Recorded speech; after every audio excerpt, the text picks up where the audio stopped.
Monsieur le Président de la République, nous vous adressons ce soir cette lettre depuis un haut lieu des valeurs républicaines de notre pays. Ce lieu nous oblige à un examen de conscience. Sur les marches du Panthéon, ce temple des grands hommes, symbole de la nation solidaire, nous venons rendre leur nom et leur histoire à des centaines de nos concitoyens, ces hommes et ces femmes que la vie à la rue a condamnés à une mort prématurée. Ce n'est pas la grande histoire, c'est sa face cachée, celle des accidentés de la vie sociale, des vulnérables. Je m'appelle Augustin Legrand, je suis le président des enfants de Mon Quichotte. Et ça tombe bien, je viens d'avoir une carte là qui s'appelle mesmanifs.fr. Et évidemment, la situation est plus grave en été qu'en hiver. Et ça, les gens ne le savent pas et il faut le dire. C'est que finalement, les sans-abri, c'est des gens bien différents que ce qu'on s'imagine dans l'imaginaire collectif.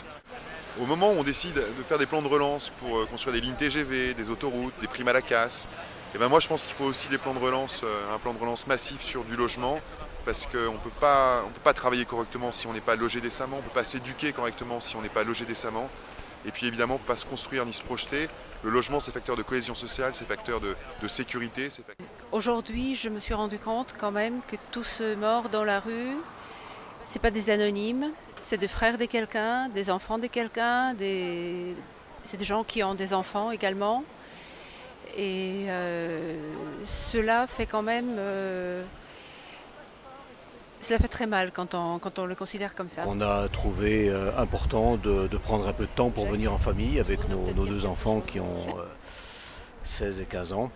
Ben voilà, pour être dans ce mouvement de solidarité. Moi j'ai été très très surpris par rapport à, là quand j'ai vu la petite affiche, oui. Ben, j'ai été surpris par rapport à ça aussi, par rapport, je cache, qu'en moyenne, les personnes qui sont mortes dans la rue, ils ont 48 ans et l'espérance de vie, on fait un parallèle de 81 ans. Pourquoi je suis là? C'est parce que j'ai des amis dans la rue que je rencontre 2 ou 3 fois par semaine. Je les connais bien, nous sommes amis. Et c'est déjà beaucoup de les reconnaître comme des partenaires et des personnes avec leur dignité. Enfin, c'est ça que j'essaie de faire. C'est pas grand-chose, mais voilà. J'ai vécu à la rue 5 ans et demi, on a tous vécu des misères. Et perdre des amis dans la rue alors que les gens ils ferment les yeux, vous pouvez mourir sur le trottoir, les gens s'en foutent. Ça devient honteux quoi, ça devient vraiment honteux. J'ai connu le collectif Les Morts de la rue suite à la mort d'un sans-abri en bas de chez moi. Donc ce qui s'est passé, c'est quelqu'un qui a vécu en bas de chez moi pendant plus de 6 mois. Et tous les jours, je passais devant lui et je le voyais vraiment en tant qu'homme parce qu'il m'avait touché dans ses habitudes. Je le voyais vivre, il lisait, il pliait ses affaires, il était très ordonné. Et ça m'a donné une autre image des gens qui vivent à la rue. Je me suis dit, ça pourrait être mon père. Il avait 78 ans.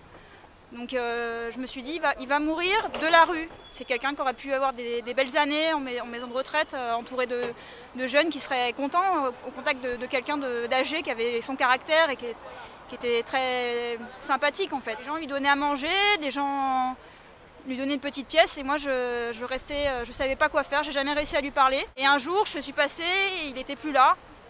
Et là je me suis dit bon bah peut-être qu'il est mort. Et le lendemain il y avait une affichette du collectif Les Morts de la rue qui a annoncé son décès. On a organisé un hommage suite à ça, on était plus de 100 pour marquer sa mort, car si on ne marque pas sa mort, c'est que sa vie n'avait pas vraiment d'existence. Je cherche encore en fait comment m'investir suite à cette rencontre-là, car il y a plein de manières différentes de s'investir et il faut être prêt à s'investir et savoir que c'est qu'une goutte d'eau, mais que si toute la société est aimante face à ses compatriotes et aussi les gens qui sont dans la rue, qui sont aussi des êtres humains qui valent autant que les autres, et bien peut-être la vie sera plus douce pour eux.